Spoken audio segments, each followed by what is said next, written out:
दोस्तों, ये इस कहानी का तीसरा भाग है। अगर आप लोगों ने इसके पहले के दोनों भागों को नहीं सुना है तो पहले इस कहानी के दोनों भागों को ज़रूर सुनिए।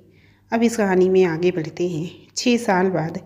इन 6 सालों में बहुत कुछ बदल चुका था। प्रिया ने शेयर मार्केट से बहुत सारे पैसे कमाए और अपनी एक कंपनी स्टार्ट की। उसने एडवर्टाइजमेंट कंपनी स्टार्ट की।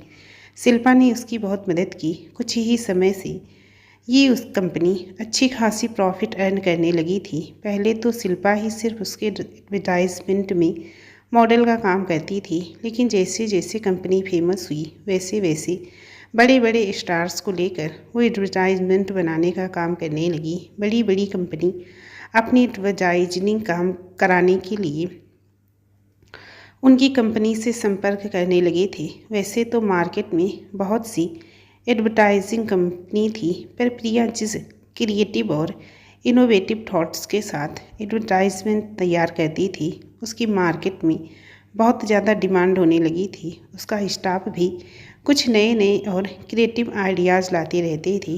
50 लाख के कैपिटल से तैयार की गई कंपनी अब उसकी प्राइस लगभग 20 करोड़ तक पहुंच गई थी। उसकी कंपनी का एनवायरनमेंट काफ़ी फ्रेंडली था। उसने अपने ऑफिस को एक मॉल के जैसा बनाया था। अंदर से सभी लोग एक दूसरे के काम पर अच्छे से नज़र रख पाते थे। उसकी उस बिल्डिंग के कोई ऑफिस नहीं था। उस सब कुछ ओपन था। सिर्फ मैनेजर के ही ऑफिस बने हुए थे।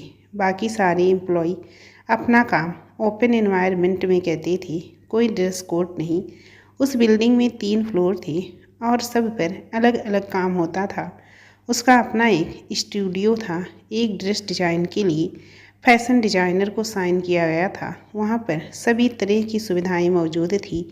मीटिंग हॉल को ऊपर के फ्लोर पर बनाया गया था। प्रिया ने उस कंपनी को वैसे ही बनाया था जैसा वो हमेशा से चाहती थी, जहाँ सब अपने काम को लेकर प्यार करें और अपने आइडियाज़ को शेयर करने में डरे नहीं। वहाँ सब एक बराबर थे। शायद यही बात उसकी कंपनी को अलग बनाती थी, जहाँ सभी टेंशन फ्री होकर काम करते थे और ज़्यादा से ज़्यादा एम्प्लॉय वहाँ काम करना चाहती थी। सभी लोग प्रिया की बहुत इज्जत करते थे। प्रिया का घर। एंजल। एंजल बेबी, तुम कहाँ हो? प्लीज़ बेटा सामने आ जाओ। देखो आपकी मम्मा कब से आपको ढूंढ रही हैं। बेबी प्लीज़ आ जाओ। प्रिया एंजल के साथ सुबह सुबह हाइड एंड सीक खेल रही थी। एंजल को प्रिया के साथ खेलना बहुत पसंद था। वो 5 साल की थी, छोटी सी क्यूट सी। उसके भूरे कलर के घुंघराले बाल थे। उसकी आंखें नीले कलर की थी, बिल्कुल आर्यन की तरह। जब वो हंसती थी तो उसके गालों पर प्यारा सा डिम्पल पड़ता था। उसकी आंखों की पलकें काफ़ी घनी थी। वो बहुत ज़्यादा सुंदर थी। प्रिया ने जब एंजल को जन्म दिया था तो उसको देखकर प्रिया और शिल्पा दोनों ही हैरान रह गई थी। शिल्पा तो कभी एंजल को देखती तो कभी प्रिया को। उसने प्रिया से कहा, क्या वो फॉरेनर था जिसने तेरे साथ? प्रिया ने एंजल को अपने गोद में उठाया और प्यार से उसके गुलाबी होठों को चूमते हुए बोली, मुझे कोई फ़र्क नहीं पड़ता कि वो कौन था। मैं बस इतना जानती हूँ कि ये मेरी बेटी है, मेरी जान है। प्रिया ने एंजल के नन्हे हाथों को अपनी उंगली फिराई। फिर तो एंजल ने उसकी उंगली को कस के अपने हाथों में पकड़ लिया और अपनी नीली नीली प्यारी सी आंखों से उसको देखने लगी। उसने प्रिया को देखकर बहुत ही प्यारी सी स्माइल दी। उसकी मासूम सी आंखों में देखती हुई प्रिया ने जब उसकी मुस्कुराहट को देखा तो उसको तो लगा जैसे उसने पूरी दुनिया की खुशियाँ पा ली हो। उसकी आंखों में आंसू आ गए। उसने प्यार से अपनी बेटी के गालों को चूमते हुए बोला, तुम मेरी ज़िंदगी में तब आई जब मैंने इस दुनिया से कुछ भी पाने की उम्मीद खो दी थी। तुम मेरी उस अंधकार से भरी दुनिया में एक उम्मीद बनकर आई हो। My life saviour, my angel. तब से प्रिया ने उसका नाम एंजल रख दिया। एंजल बहुत ही प्यारी थी। शिल्पा के दिल की तो वो जान थी। शिल्पा जब भी खाली होती तो बस एंजल के साथ खेलती थी। एंजल डिनर टेबल के नीचे से प्रिया को देखते हुए मुस्कुरा रही थी। प्रिया ने एंजल को देख लिया, लेकिन ना देखने का बहाना करते हुए कहने लगी, अरे मेरी एंजल बेबी कहाँ गई? क्या वो वॉशरूम में छुपी है? अरे नहीं, वो तो यहाँ भी नहीं है। कहीं वो किचन में तो नहीं? अरे नहीं, वो तो यहाँ भी नहीं है। कहाँ जा सकती है मेरी एंजल? कहीं वो डिनर टेबल के नीचे तो नहीं। एंजल जो अभी तक अपने मुंह पर हाथ रख कर धीरे धीरे हंस रही थी, उसने पकड़े जाने के डर से नहीं नहीं एंजल वहाँ भी नहीं है। उसकी मासूमियत से भरी आवाज़ सुनकर प्रिया को बहुत हंसी आई। उसने प्यार से एंजल को देखा और उसको पकड़ लिया। एंजल ने कहा, मम्मा आपको कैसे पता चला कि एंजल डिनर टेबल के नीचे है? प्रिया को अपनी बेटी की इस मासूम सी बात पर बहुत प्यार आया। उसने जल्दी एंजल के गालों पर किस किया और सोचने का नाटक करते हुए बोली, ये बात तो सही है। आखिर मम्मा को ये बात किसने बताई? एंजल ने हंसते हुए अपने सिर पर हाथ मारा और बोली, मम्मा आप बहुत बुद्धू हो। आपको ये बात एंजल ने ही तो बताई थी। मम्मा आपका क्या होगा? प्रिया अपनी बच्ची की इस हरकत पर खुद को हंसने से नहीं रोक पाई। उसने प्यार से एंजल से कहा, सही कहा एंजल कि बिना मम्मा का क्या होगा। इसीलिए एंजल मम्मा को छोड़कर कभी नहीं जाएगी। एंजल ने कहा, ओके मम्मा। एंजल आपको कभी छोड़कर नहीं जाएगी। ठीक है बेबी, चलो खाना खाते हैं, फिर मम्मा और एंजल को ऑफिस भी तो जाना है। एंजल को ऑफिस बहुत अच्छा लगता था। उसको वहाँ के सभी लोग बहुत प्यार करते थे। वो थी ही इतनी प्यारी। उसने एक एडवर्टाइजमेंट में एक रोल प्ले किया था।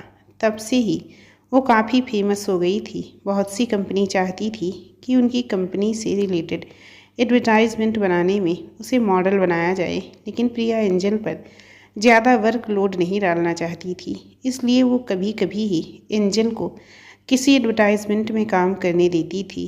एंजल सच में किसी परी से कम नहीं थी। दोनों ने नाश्ता किया और कार में बैठकर अपने ऑफिस के लिए निकल गई। इधर बीते 6 सालों में आर्यन ने अपनी एक कंपनी इंडिया में इस्टेब्लिश कर ली। उसने इंडिया का मार्केट काफ़ी पसंद आ गया था। उसे जहाँ ज़्यादा अपॉर्चुनिटी दिखाई दे रही थी, इसीलिए उसने इंडिया की कंपनी को खुद से मैनेज करने का सोच लिया था। उसने बहुत से सारे फील्ड में अपनी कंपनी एक्सपेंड की थी। अब Kapoor industries Kapoor group of industries बन गई थी।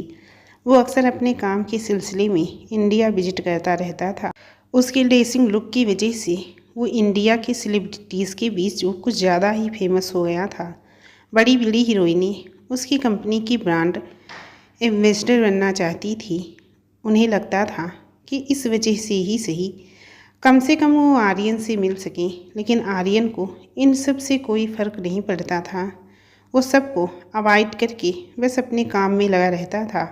उसने काम का बहाना करके एलिस से अपनी शादी को टाल दिया था, लेकिन एलिस ने आर्यन को खोने के डर से उसने आर्यन से अपनी इंगेजमेंट टूटने नहीं दी। वो आर्यन की माँ की बेस्ट फ्रेंड की बेटी थी, इसीलिए आर्यन की माँ उसे बहुत मानती थी। वो चाहती थी कि एलिस ही उनकी बहू बने। उन्हें लगता था कि एलिस ही है जो उनके बेटे का साथ पूरी ज़िंदगी निभा सकती है।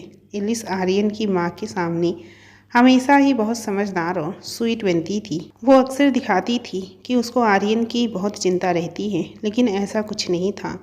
एलिस बहुत ही चालाक लड़की थी। वो एक गरीब घर में जन्मी थी। तब आर्यन के पिता अपने बिजनेस को खड़ा कर रहे थे, इसलिए उनकी भी हालत कुछ ज़्यादा अच्छी नहीं थी।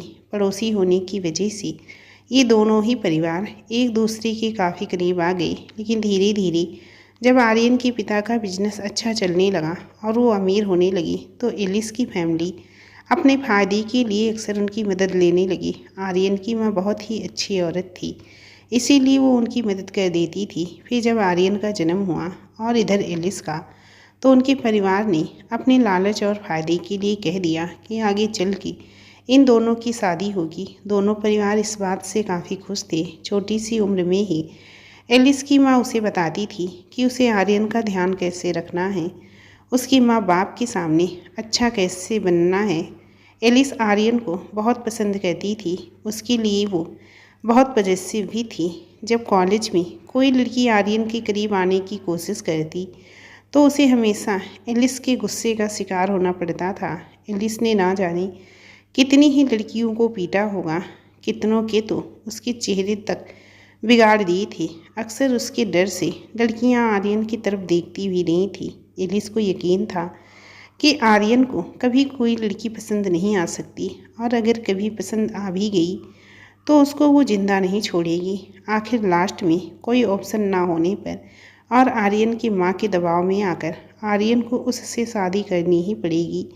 जब आर्यन ने इंडिया में सेटल होने की बात कही तो उसके मम्मी पापा दोनों बहुत खुश हुए, लेकिन एलिस की मम्मी पापा नाराज़ हो गए। उन्होंने उसे रोकने की बहुत से तिकड़म भिड़ाए, लेकिन वो सब किसी काम नहीं आए। एलिस ने सोच लिया था कि अभी वो आर्यन को जाने देगी और उसके माँ बाप के सामने रहेगी और उनको दिखाएगी कि वो आर्यन के बिना नहीं रह पा रही है, जिससे उसकी तबीयत भी खराब रह रही है। उसके बाद तो पक्का उसके मम्मी पापा आर्यन पर दबाव डालकर मुझे उसके पास भेज देंगे।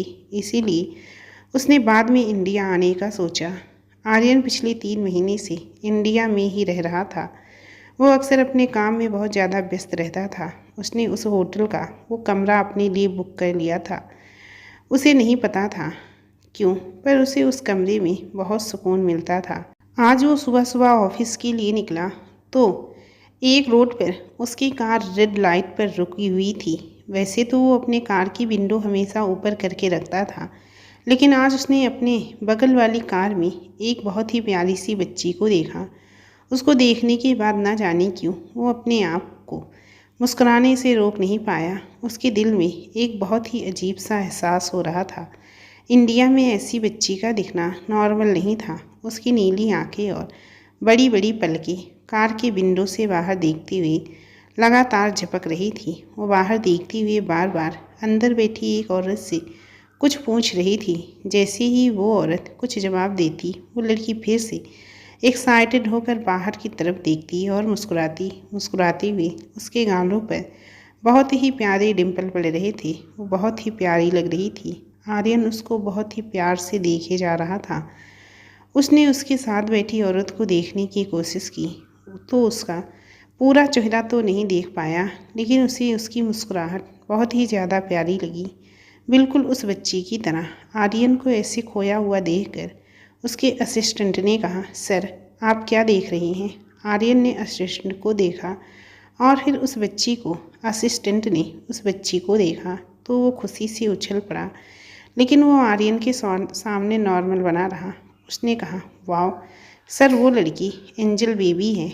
आर्यन ने आश्चर्य से पूछा, तुम्हें कैसे पता? असिस्टेंट ने कहा, सर वो लड़की चाइल्ड आर्टिस्ट है, बहुत ही फेमस है। बड़ी बड़ी कंपनी उसे अपना एडवर्टाइजमेंट कराने के लिए लाइन लगाते रहते हैं, लेकिन एंजल बेबी बहुत ही कम ऐड करती हैं। वो औरत उनके साथ बैठी है, वो उसकी मॉम है। वो बहुत ही ज़्यादा सुंदर है।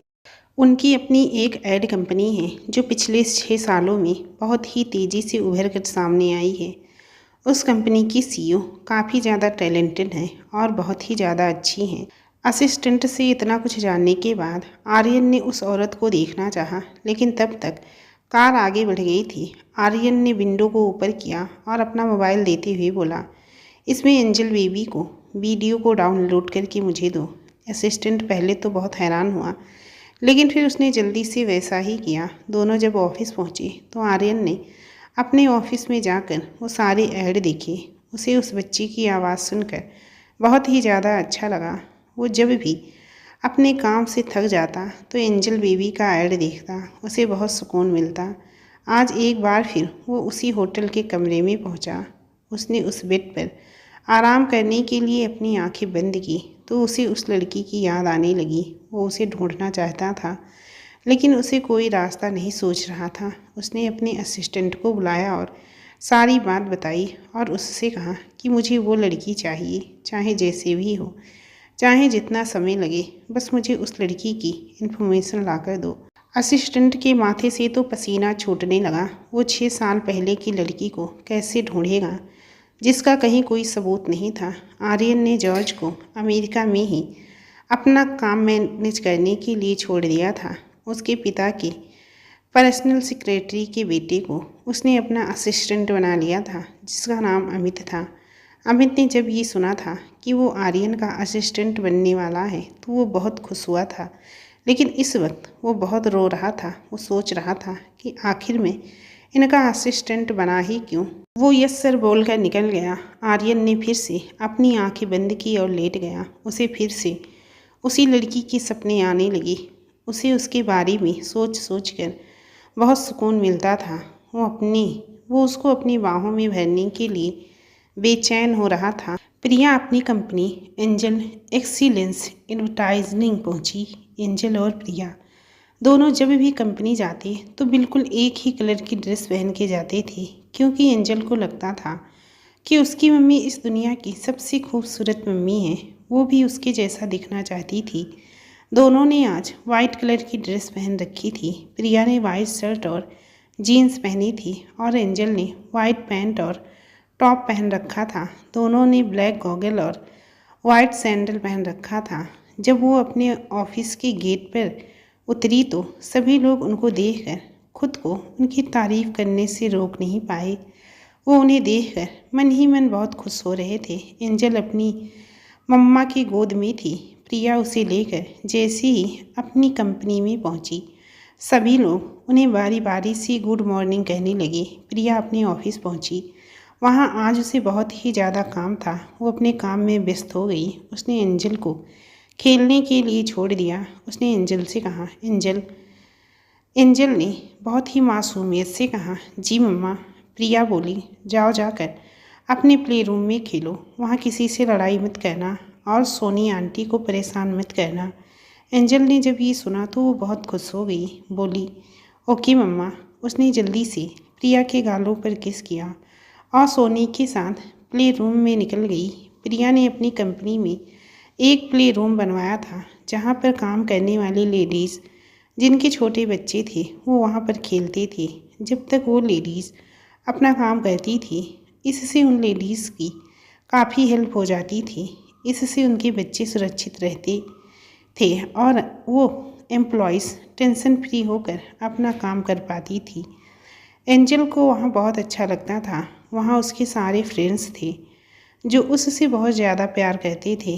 एंजल भी उनके साथ बहुत ही प्यार से रहती थी। उसने अपनी मीटिंग अटेंड की। मीटिंग काफ़ी देर तक चली। मीटिंग एक टेलीफोन कंपनी के एडवर्टाइजमेंट को बनाने के आइडिया के लिए था, जिसे काफ़ी देर तक डिस्कस होने के बाद ओके किया गया। उसके बाद सब लोग अपने अपने काम पर लग गए। प्रिया एंजल के साथ घर के लिए निकल गई। उसने घर पर एंजल के लिए ऐनी रखी थी, जो प्रिया का ना रहने पर एंजल का ख्याल रखती थी और उसके घर का काम भी करती थी। उनका नाम सोफ़ी था। सोफ़ी उसके पापा के घर काम करती थी। लेकिन जब अनीस को पता चला कि प्रिया प्रेग्नेंट है तो उसे उसकी बहुत फिक्र सताने लगी। पहले तो वो नहीं चाहता था कि वो उस बच्चे को जन्म दे, लेकिन प्रिया की जिद के आगे शिल्पा भी झुक गई। अनीस को पता था कि अब प्रिया को समझाने से कोई फ़ायदा नहीं। अब अनीस को उसकी चिंता होने लगी कि अगर उसने अपना ध्यान नहीं रखा तो खतरा हो सकता है। इसलिए उसने सारी बात अपनी माँ को बता दी। अनीस की माँ पहले तो बहुत रोई। वो जाकर प्रिया को समझाना चाहती थी, लेकिन अनीस ने उन्हें ऐसा करने से मना कर दिया। तो उसकी मम्मी ने उसके घर में सालों से काम कर रही केयरटेकर सोफ़ी को प्रिया के पास भेज दिया। सोफ़ी को प्रिया बहुत ज़्यादा मानती थी। वो उसके लिए उसकी माँ की जैसी थी, इसलिए प्रिया ने उसको अपने पास रख लिया। सोफ़ी ने सच्चाई नहीं बताई कि उसकी माँ ने उसके पास भेजा है। प्रिया को भी उस वक्त किसी बड़ी की ज़रूरत थी, इसलिए उसने सोफ़ी आंटी को अपने पास रख लिया। आज शिल्पा ने उसे पार्टी में बुलाया था। प्रिया पार्टी से दूर ही रहती थी, लेकिन हर बार शिल्पा उसे अपनी कसम देकर इमोशनल ब्लैकमेल करके उसे पार्टी के लिए बुला ही लेती थी। शिल्पा चाहती थी कि प्रिया आगे बढ़े, वो भी अपने लिए कोई लाइफ पार्टनर चुने, इसलिए वो अपने साथ अपने एक्टर फ्रेंड्स को लेकर आई थी। प्रिया भी जानती थी कि शिल्पा क्या चाहती है, इसीलिए वो जानबूझकर उन एक्टर्स को कुछ भाव नहीं देती थी, जिससे वो सब उसे बहुत घमंडी समझते थे। ऐसा नहीं था कि प्रिया को किसी अपनी ज़िंदगी में नहीं चाहती थी। सच बात तो ये थी कि उसे डर लगता था कि कोई फिर से उसके दिल को ना तोड़ दे, कोई फिर से उसे हर्ट ना करे। इसलिए उसने अपने दिल के चारों ओर एक मोटी दीवार सी बना रखी थी जिसे किसी को वो पार नहीं करने देना चाहती थी। प्रिया ने एंजल को सुला दिया। आंटी सोफ़ी को उसका ध्यान देने को कह के वो क्लब के लिए निकल गई। उसने आज ब्लैक कलर की ड्रेस पहन रखी थी। प्रिया कभी ज़्यादा मेकअप नहीं करती थी। उसने लिपस्टिक और आँखों में काजल लगाया और हिल पहनकर क्लब में पहुंची।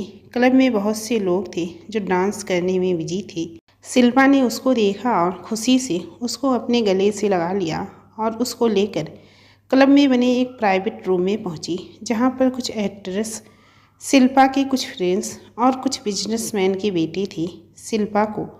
शिल्पा ने उनको अपने दोस्त से मिलवाया। शिल्पा के साथ एक लड़का था जो एक जाने माने बिजनेसमैन का बेटा था। उसने जब प्रिया को देखा था वो बस उसे ही देखे जा रहा था। प्रिया को पता चल गया था कि उसके क्या इरादे थे, लेकिन उसने इसे अवॉइड किया। शिल्पा अपने दोस्तों के साथ पार्टी में बिजी हो गई। सारे फ्रेंड्स डांस करने में बिजी थे कि तभी उस रूम का दरवाज़ा खुला। उस रूम में एक हैंडसम सा आदमी, लगभग 32 साल का, उसने ब्लैक कलर का ऑफिस सूट पहन रखा था जिससे उसकी मस्कुलर बॉडी का साफ पता चल रहा था। उसके हाथ में रिलैक्स की वॉच थी। उसके चेहरे पर बिल्कुल शांत एक्सप्रेशन थे। उसको देख लग रहा था कि वो आदमी काफ़ी अमीर है। उसकी चार्मिंग पर्सनालिटी ने सबको अपनी तरफ अट्रैक्ट कर लिया। वो आर्यन था। जब उस रूम के लोगों ने आर्यन को देखा तो सब हैरान रह गए। सब जो अभी तक उछल कूद कर रहे थे वो सब शांत हो गए। आर्यन के बगल में एक लड़की थी जिसने आर्यन की बाह को पकड़ रखा था। वो घमंड से मुस्कुरा रही थी। वो थी शिवानी। वो एक जानी मानी एक्ट्रेस थी। वो आर्यन के बचपन की दोस्त थी। पहले वो अमेरिका में ही रहती थी। उसके पापा आर्यन के पापा के बचपन के दोस्त थे। इसीलिए जब आर्यन के पापा का बिजनेस अच्छा चलने लगा तो उन्होंने शिवानी को अपने पास बुला लिया, उसे आगे की पढ़ाई के लिए। शिवानी हमेशा से ही एक्ट्रेस बनना चाहती थी, इसलिए एक्टिंग की पढ़ाई करने के बाद वो बॉलीवुड में एक्ट्रेस बनने के लिए इंडिया चली आई। दोनों में अच्छी दोस्ती थी, लेकिन आर्यन किसी से भी कम ही बात करता था। शिवानी से भी वो ज़्यादा बात नहीं करता था। लेकिन जैसे ही शिवानी को पता चला कि आर्यन इंडिया आ गया है तो वो उससे मिलने अक्सर पहुंच जाती थी। आर्यन भी काम के बाद जब खाली रहता तो कभी कभी शिवानी के साथ घूमने निकल जाता था। शिवानी ने अपने सारे दोस्तों से आर्यन को मिलवाया। सब पहले तो बहुत हैरान थे, लेकिन फिर बाद में सब आर्यन के आगे पीछे घूमने लगे। सब उससे अपनी नज़दीकी बढ़ाना चाहते थे, लेकिन आर्यन ने सबको नज़रअंदाज किया और जाकर उस रूम में रखे सोफे पर बैठ गया। जब सबको लगा कि आर्यन किसी से बात करने में इंटरेस्ट नहीं है तो सब वहाँ से हट गए। कोई भी उसे नाराज़ नहीं करना चाहता था। प्रिया ने एक नज़र आर्यन को देखा। पहले तो वो उसको देखकर बहुत हैरान हुई। उसका चेहरा एंजल से मिल रहा था। उसने कुछ सोचा और कुछ देर सोचने के बाद उसने अपने दिमाग में चल रहे सारे फालतू ख्यालों को निकाल दिया और उसने अपनी नज़रें उसकी तरफ से हटा ली।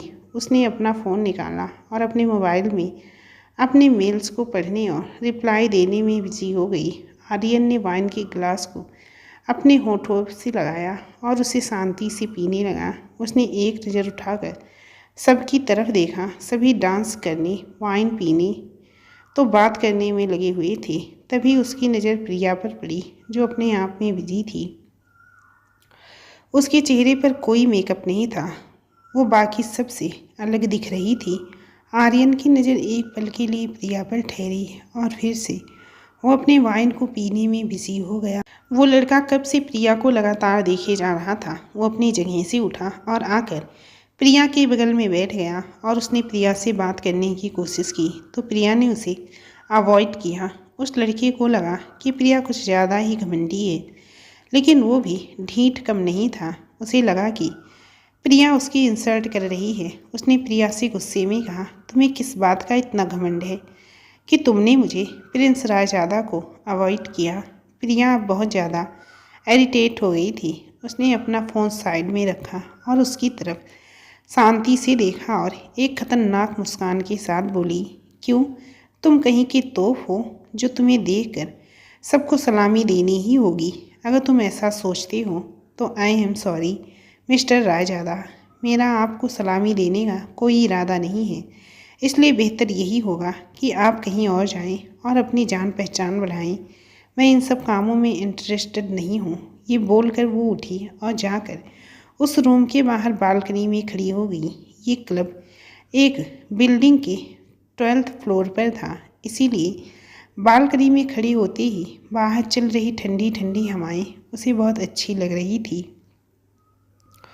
उसने अपनी आंखें बंद की और उन हवाओं को महसूस करने लगी। आर्यन ने अपनी निगाहें उठाई, लेकिन उसने देखा कि सामने बैठी लड़की अब वहाँ नहीं बैठी है। वो उस जगह की तरफ घूर घूर कर देखने लगा। सुबह से ये दूसरी बार था जब उसे अनजान को देखकर उसे वो अनजान नहीं लगा।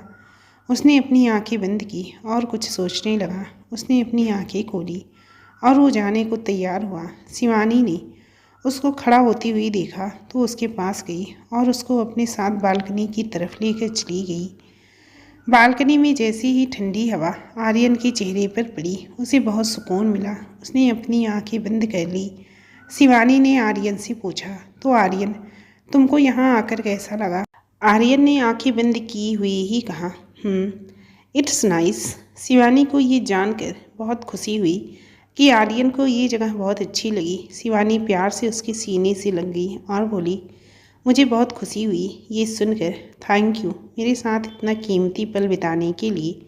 कितने साल हो गए थे ऐसे जिए हुए, आज मैं बहुत खुश हूँ। Thank you Aryan, thank you so much. Priya को जैसी ही किसी की आवाज़ सुनाई दी, वो वहाँ से जाने के लिए मुड़ी। उसने आर्यन को देखा। आर्यन और उसकी निगाहें एक दूसरे से मिली। आर्यन के दिल में एक अजीब सी हलचल हुई। उसे वो नजरें, वो आंखें बहुत जानी पहचानी लगी। शिवानी को उसके गले लगा दे प्रिया ने जल्दी से अपनी निगाहें उस तरफ से हटा ली। तभी शिल्पा ने पीछे से प्रिया को आवाज़ दी। उसकी आवाज़ सुनकर प्रिया ने मुस्कुराते हुए शिल्पा को देखा। शिल्पा की आवाज़ सुनकर शिवानी भी जल्दी से आर्यन से अलग हो गई। वो नहीं चाहती थी कि आर्यन ऐसा सोचे कि वो लोगों को दिखाना चाहती है कि आर्यन कपूर उसका बॉयफ्रेंड है। प्रिया को मुस्कुराता देख आर्यन की दिल की धड़कन तेज हो गई। उसके गालों पर पड़ने वाली डिम्पल किसी का भी दिल चुरा ली। वो उसको एकटक देखने लगा। प्रिया उन दोनों के बगल से होते हुए शिल्पा के साथ पहुंच गई। आर्यन को कभी कोई लड़की एक नज़र में इतनी इंटरेस्टिंग नहीं लगी। प्रिया उन दोनों के बगल से निकलने ही वाली थी कि तभी शिल्पा ने कहा, अरे शिवानी, तुम यहाँ हो? मुझे लगा कि तुम तो चली गई होगी। शिल्पा की बात सुनकर प्रिया भी वहीं रुक गई। शिवानी ने भी मुस्कुराते हुए शिल्पा को जवाब दिया, हाँ बस हम लोग निकलने वाले ही हैं। मैं बस आर्यन से पूछ रही थी कि उसे ये जगह कैसी लगी। वो क्या है ना, ये इंडिया पहली बार आया है तो मैं इसे अपने साथ मुंबई शहर की फेमस प्लेस पर अक्सर घुमाने ले जाती हूँ। असल में शिल्पा के दिमाग में ये बात डालना चाहती थी कि आर्यन उसे बहुत ही स्पेशल ट्रीट करता है और वो उसके बहुत ज़्यादा करीब है। शिल्पा ने ये सुना तो उसने मुस्कुराकर शिवानी से कहा, ओह अच्छा, अच्छी बात है। आखिर एक दोस्त की मदद एक दोस्त नहीं करेगा तो कौन करेगा? शिल्पा की बात सुनकर शिवानी का मुँह ही उतर गया, लेकिन फिर उसने सोचा ठीक ही है।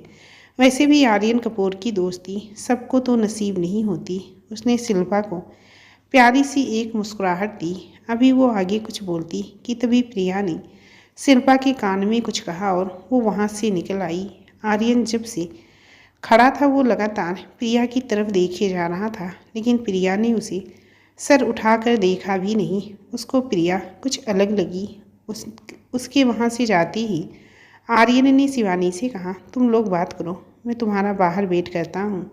ये बोलकर वो वहाँ से चला गया। शिवानी भी उसके पीछे जाना चाहती थी, लेकिन वो नहीं चाहती थी कि आर्यन उसकी ये समझे कि वो उससे ज़बरदस्ती चिपक रही है। इसीलिए उसने अपना सर हाँ में हिला दिया और ख़ुद शिल्पा और उसके दोस्तों से बातें करने लगी। प्रिया वॉशरूम गई थी। जब वो बाहर निकल रही थी तो उसने देखा कि प्रिंस राजआधा रास्ते में खड़ा होकर उसका इंतजार कर रहा था। उसको देखकर प्रिया ने अपने बढ़ते कदम रोक लिए। प्रिंस ने प्रिया को देखा और उसके करीब जाता हुआ बोला, मानना पड़ेगा, तुम में काफ़ी हिम्मत है जो तुमने मुझे नाराज़ करने की हिम्मत की। प्रिया ने उस आदमी को देखा और अपने हाथों को बांध कर उसकी तरफ कॉन्फिडेंस से देखती हुई बोली, तारीफ़ के लिए शुक्रिया। प्रिंस ने उसको इतना निडर देखा तो वो गुस्से में आग बबूला हो गया। उसने प्रिया से भद्दी बातें करना शुरू कर दी।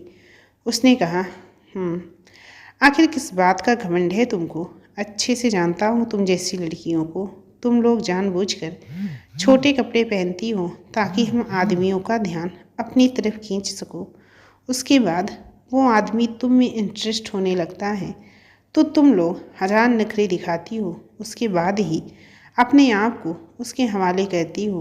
तो बोलो, आखिर कितनी कीमत है तुम्हारी? बोलो, मैं तुम्हारे सारे नखरे उठा सकता हूँ। आखिर काफ़ी पैसे हैं मेरे पास, तुम्हें किसी भी चीज़ की कोई कमी नहीं होने दूंगा। प्रिया ने उसको मुस्कुराती हुई देखा और बोली, चलो अच्छा है कि तुम्हारे पास बहुत पैसे हैं। प्रिंस मुस्कुरा उठा। उसे लगा कि प्रिया उसके साथ जाने के लिए मान गई है, लेकिन ये खुशी ज़्यादा देर नहीं टिकी। प्रिया ने आगे कहा, लेकिन सॉरी, तुम जैसी घटिया सोच वाले मुझे अफोर्ड नहीं कर सकते। तुम्हारी जैसी सोच वाले मेरे लिए सड़क पर रहने वाले भिखारी सी भी गए गुजरे हैं। मानना पड़ेगा, तुम्हारा स्टेटस तो ऊंचा है, लेकिन तुम्हारी सोच काफ़ी गिरी हुई है। तो प्लीज़ थोड़ा साइड हो जाओ, मुझे जाना है। वो क्या है ना, तुम जैसी गिरी लोगों के साथ अगर मैं एक पल और रुकी तो मुझे डर है कि कहीं मेरी सोच भी तुम जैसे लोगों जैसी ना बन जाए। ये बोलते समय प्रिया के एक्सप्रेशंस ऐसे थे जैसे वो किसी कचरे के ढेर को देख रही हो। प्रिया ने जब ये सुना तो उसका गुस्सा आउट ऑफ कंट्रोल हो गया। प्रिंस ने जब ये सुना तो उसका गुस्सा आउट ऑफ कंट्रोल हो गया। आज तक किसी ने उससे ऐसी बात नहीं की थी। सब उसकी चापलूसी किया करते थे, लेकिन इस लड़की ने उससे ऐसी बात की थी जैसे वो कोई कचरे का ढेर हो। वो आगे बढ़ा और उसने आगे बढ़कर प्रिया के हाथ को झटके से पकड़ लिया और बोला, यूसिल, तुम्हारी इतनी हिम्मत कि तुमने मेरी बेइज्जती की। लगता है तुम अपनी औकात भूल गई हो। आज मैं तुमको तुम्हारी औकात दिखाकर रहूँगा। अब मैं तुम्हें दिखाता हूँ कि मैं क्या चीज़ हूँ। वो प्रिया को हाथ से पकड़कर उस रूम की तरफ खींचकर ले जाने लगा। प्रिया ने पहले तो उसे अपने आगे की तरफ जाने से रोक दिया, फिर वैसे ही वो थोड़ा उसके आगे हुआ और उस रूम के दरवाजे के पास पहुँचा। उसने उसके हाथ की कलाई को झटके से उसके हाथ से छुड़ाया और खुद उसकी कलाई को पकड़ लिया और उसके हाथ को मोड़कर उसकी पीठ के पीछे कर दिया और उसका मुंह दीवार से सटा दिया और उसके पैरों पर उसने झटके से अपने हिल से अटैक किया। उसने ये सब इतनी जल्दी किया कि उसे संभलने का समय भी नहीं मिला। उसके पैरों में इतना तेज दर्द महसूस हुआ कि वो दर्द से चीख उठा और लड़खड़ाकर घुटनों के बल जमीन पर बैठ गया। प्रिया के हाथ की पकड़ इतनी तेज थी कि वो चाहकर भी खुद को उसकी पकड़ से छुड़ा नहीं पा रहा था। वो हमेशा से ही बड़े नाजों में पला था, इसीलिए वो लड़ाई झगड़ों में उतना तेज नहीं था। लेकिन प्रिया ने एंजल के जन्म के बाद से ही सेल्फ डिफेंस की ट्रेनिंग लेने लगी थी। प्रिया ने धीरे से उसके कान के पास जाकर बोला, अब पता चला कि मैं कैसी लड़की हूँ। अब क्या कहोगी तुम? अब मुझे दिखाओ मेरी औकात, दिखाओ ना मुझे कि तुम क्या चीज़ हो। ये बोलकर उसने अपनी पकड़ और तेज कर ली। प्रिंस को और तेज दर्द होने लगा। उसने अपने दांत को पीसते हुए कहा, छोड़ो छोड़ो मुझे। अगर तुमने मुझे अभी छोड़ दिया तो मैं तुमको माफ़ कर दूंगा, लेकिन अगर अभी नहीं छोड़ा तो मैं तुम्हें ढूंढ कर बर्बाद कर दूंगा। प्रिया ने मुस्कुराते हुए कहा, ओह अच्छा, अभी भी तुम में इतना घमंड है? तो कैसा रहेगा कि मैं तुम्हारा ये एक हाथ तोड़ देती हूँ और तुम्हारी रीढ़ की एक हड्डी तोड़ देती हूँ। मुझे लगता है ये बेस्ट रहेगा। हाँ, उसके बाद अगर तुम मुझसे बदला लेते हो तो मुझे कोई गम नहीं रहेगा। तो क्या कहते हो तुम? उन दोनों ने ही ध्यान नहीं दिया कि उनको कोई काफ़ी देर से देख रहा है। प्रिंस ने जब ये सुना तो वो डर गया, लेकिन फिर भी उसने गुस्से से बोला, तुमको क्या लगता है तुम मेरे साथ ऐसा करके बच पाओगी?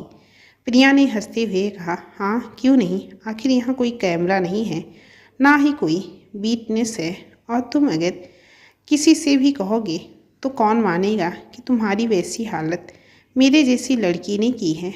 और वैसे भी अगर ये बात बाहर चली गई तो लोग तुम्हारा कितना मजाक बनाएंगे सोसाइटी में, तो तुम्हारा मजाक बन के रह जाएगा। ये सुनकर तो प्रिंस के चेहरे की हवाइयाँ ही उड़ गई। उसने सोचा कि अभी यहाँ से बचना ही बहुत ज़्यादा ज़रूरी है, बाद में वो उससे बदला ले ही लेगा। ये सोचकर उसने कहा, आई एम सॉरी, मुझे माफ़ कर दो, मुझे वो बात नहीं बोलनी चाहिए थी। उसने जैसे ही ये बात बोली तभी उन दोनों को किसी ने उनकी तरफ आने के कदमों की आवाज़ सुनाई दी। दोनों ने मुड़कर उस तरफ देखा। वहाँ आर्यन था। उसने अपने दोनों हाथ अपनी पैंट के पॉकेट में डाल रखे थे। वो आराम से उनकी तरफ चलता चला आ रहा था। प्रिया की नज़रें एक बार फिर आर्यन की नज़रों से मिली। प्रिया ने कुछ देर तक उसकी तरफ देखा और उसने प्रिंस की तरफ देखते हुए उसके हाथों को छोड़ दिया। वो एक बार फिर से दर्द से चीख उठा। उसने अपने हाथों को झटका और जल्दी से उठ खड़ा हुआ। उसने गुस्से से प्रिया की तरफ देखा और अपने हाथों की मुट्ठी बना ली और उससे कुछ कहने के लिए जैसे ही मुंह खोला कि उसने देखा कि आर्यन की गुस्से से भरी नज़रें उसे घूर रही हैं। वो पहले तो सहम गया, फिर उसने सोचा कि आखिर उसने आर्यन को कैसे गुस्सा दिला दिया। प्रिया ने ये सब नहीं देखा। उसने अपने चेहरे से बालों को हटाया और वो मुड़ी। उसने आर्यन को अपने सामने देखा, लेकिन वो रुकी नहीं और जल्दी से उसके बगल से होते हुए जल्दी से बाहर की तरफ चली गई। जब वो आर्यन के बगल से निकली तो आर्यन को उसके परफ्यूम की खुशबू कुछ जानी पहचानी लगी। वो चाह कर भी उसको खुद को पीछे मुड़कर देखने से नहीं रोक पाया। जब वो चली गई तो वो प्रिंस की तरफ मुड़ा और उसके पास गया।